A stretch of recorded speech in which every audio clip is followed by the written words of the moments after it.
유튜브에서 최고의 공부법 영상을 찾아보고 정성스럽게 메모하며 의욕을 다져본 적이 있으신가요? 하지만 다음 날이면 다시 책상 앞에서 스마트폰을 만지작거리는 자신을 발견하고는 역시 나는 의지박약이야, 머리가 나쁜가 봐라며 깊은 자책에 빠지곤 합니다.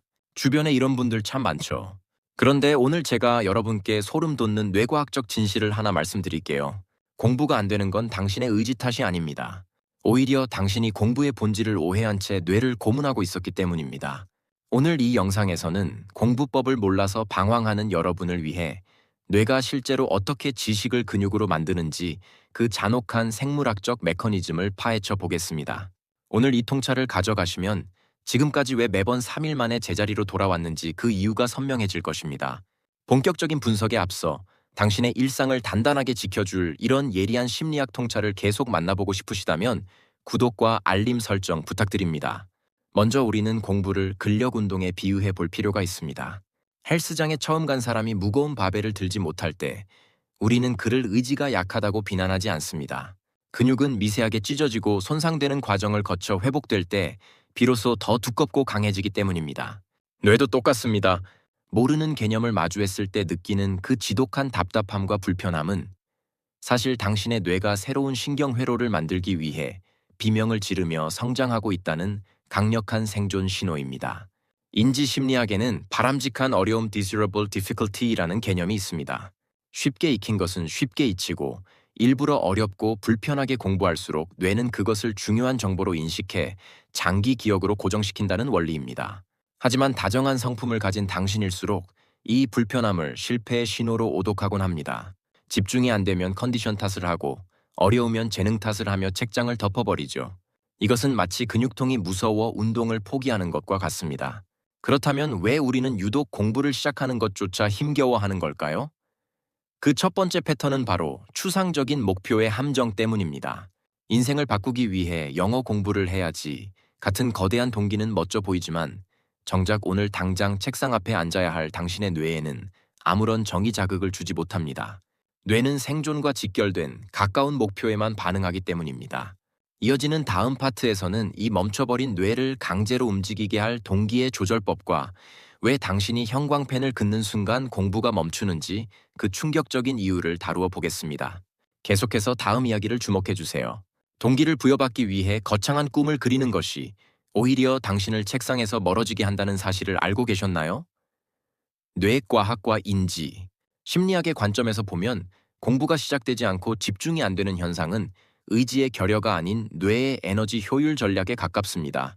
이제 우리는 당신의 뇌가 왜 그토록 공부를 거부하는지 그 구체적인 패턴과 이를 파쇄할 첫 번째 전략을 들여다보겠습니다. 책상 앞에 앉았지만 30분째 펜만 굴리고 있는 당신, 이건 게으름이 아닙니다. 심리학에서 말하는 동기의 절박성이 부족하기 때문입니다. 우리 뇌는 생존과 직결된 문제, 즉 배가 고프거나 눈앞에 위험이 닥치면 즉각 움직입니다. 하지만 공부는요, 오늘 한 페이지를 안 읽는다고 해서 당장 내 인생에 큰 재앙이 닥치지 않습니다. 많은 이들이 하는 치명적인 실수는 동기를 너무 크고 추상적으로 잡는다는 것입니다. 좋은 회사에 가야지, 인생을 바꿔야지 같은 목표는 고귀하지만 당장 오늘 책을 펼쳐야 하는 뇌에는 아무런 전기 신호를 주지 못합니다. 이를 목표 추상성의 역설이라고 부릅니다. 목표가 추상적일수록 뇌는 어디서부터 에너지를 써야 할지 몰라 아예 가동을 멈춰버립니다. 동기는 클수록 좋은 게 아니라 가까울수록 강력합니다. 집중이 안 되는 이유? 당신은 지금 공부하는 척을 하고 있습니다. 어렵게 공부를 시작했지만 5분도 안 돼 스마트폰을 집어든다면 당신의 공부 방식이 잘못된 것입니다. 형광펜을 긋고 인터넷 강의를 틀어놓고 플래너를 채우는 행위는 뇌 입장에서 그저 단순 소음일 뿐입니다. 뇌는 의미 없는 반복에는 절대로 에너지를 쓰지 않습니다. 뇌가 집중의 스위치를 켜는 순간은 단 하나. 이게 무슨 말이지? 하고 스스로 질문을 던지며 모르는 것과 정면으로 충돌하는 찰나입니다. 당신이 예쁘게 색칠한 교재는 뇌에 아무런 자극을 주지 못합니다. 지금 내가 읽는 내용이 나에게 어떤 의미인지, 왜 이걸 알아야 하는지 한 문장으로 정의할 수 없다면 당신은 지금 공부가 아니라 공부 놀이를 하고 있는 것입니다. 그렇다면 어떻게 이 무거운 뇌를 움직이게 할 수 있을까요? 해답은 단순합니다. 뇌가 거부할 수 없을 만큼 목표를 구체화하는 것입니다. 토익 공부해야지가 아니라 오늘 동사 시제 문제 10개 풀기로 목표를 쪼개보세요. 지금 하려는 공부를 끝냈을 때 내가 무엇을 할 수 있게 되는지 단 한 문장으로 적어보세요. 그게 적히지 않는다면 아직 목표가 충분히 쪼개지지 않은 것입니다. 동기는 구체적일수록 당신의 몸을 즉각적으로 움직이게 하는 연료가 됩니다. 하지만 단순히 시작하는 것만으로는 부족합니다. 어떻게 해야 한 번 배운 내용을 뇌에 박제할 수 있을까요? 이어지는 파트 3에서는 뇌의 정보를 강제로 고정시키는 꺼내는 연습에 경이로운 효과와 지치지 않는 열정을 만드는 작은 자유의 비밀에 대해 공개하겠습니다. 당신의 노력이 헛수고가 되지 않길 원하신다면 계속해서 다음 통찰을 주목해 주세요. 시작하는 법을 배웠다면 이제는 배운 내용을 뇌에 영구적으로 박제하는 기술이 필요합니다. 많은 이들이 책을 여러 번 읽거나 명강의를 반복해서 듣는 것으로 공부를 다 했다고 착각합니다. 하지만 인지심리학의 냉정한 결론은 다릅니다. 단순히 정보를 받아들이는 입력 인풋은 공부의 시작일 뿐, 진짜 공부는 뇌에서 정보를 끄집어내는 출력 아웃풋 과정에서 완성됩니다. 뇌는 정보를 받아들일 때보다 저장된 정보를 필사적으로 기억해내려 애쓸 때 그 연결고리를 훨씬 더 강하게 고정시킵니다. 이를 인출 효과라고 부릅니다.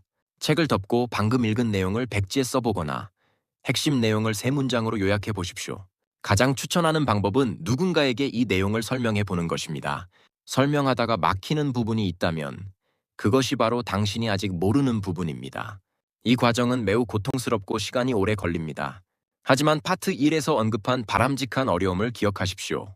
편안한 공부는 금방 휘발되지만 뇌를 쥐어짜는 고통스러운 공부는 당신의 지식이 됩니다. 뇌는 고생해서 얻은 정보만을 생존의 필수적인 것으로 분류해 장기 기억 저장소로 보냅니다. 읽는 것은 공부의 예고편이고 꺼내는 것이 진짜 본편입니다.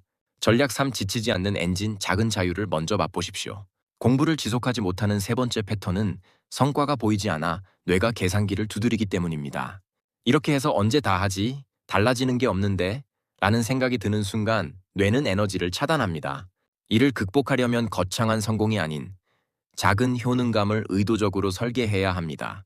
오늘 딱 한 가지만이라도 완전히 내 것으로 만들어 보십시오. 그 개념을 완벽히 이해하고 누군가에게 설명해냈을 때 느끼는 그 쾌감, 즉 작은 자유를 경험하는 것이 핵심입니다. 어제는 틀렸던 문제를 오늘은 내 힘으로 풀어냈을 때의 그 작은 전율이 뇌에 도파민을 공급합니다.